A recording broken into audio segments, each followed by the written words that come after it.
If I had to pick one play that summarizes Malachi Corley, it is this one right here. And I know Malachi Corley plays for a smaller school, so you would love to see him versus the best competition. Of course, I pulled some clips of him playing against good competition. So I wanted to show you versus Ohio State. This is Malachi Corley right here. Get him the ball in space. Let him be yak dude. Let him be hard as hell to tackle. That is Malachi Corley, ladies and gentlemen. Now, I don't know what round he's going to go because he is a particular sort, because we don't know if some teams view him as a running back. We don't know if teams look at his wide receiver skills, in which I don't think he has the greatest wide receiver skills, but he has great football player skills, right? So he's not going to run this huge route tree.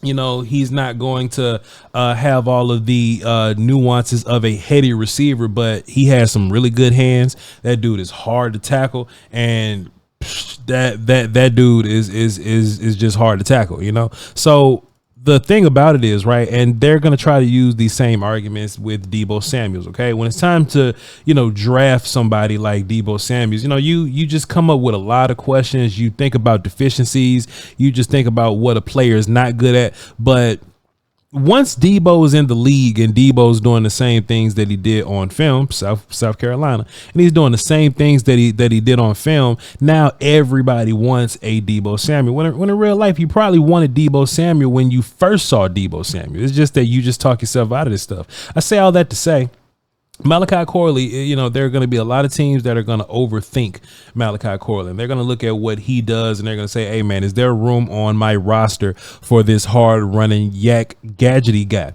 And the answer is hell yeah, because the whole point of football is to gain yards, run it, and not get tackled. And what wide receiver in this draft? I'll let you pick.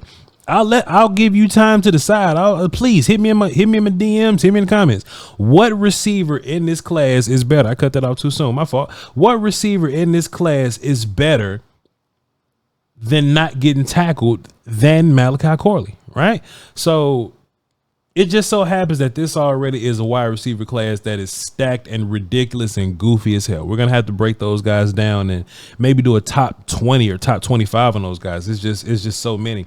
But there are going to be many dudes that run routes and do all the wide receiver stuff better than Malachi Corley. But who footballs better than Malachi Corley?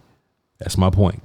I want y'all to find me the list of dudes that football better than Malachi Corley. Then we can have a real life conversation. But besides that, I'm not into looking at a player and, you know, breaking him down and saying what he can't do.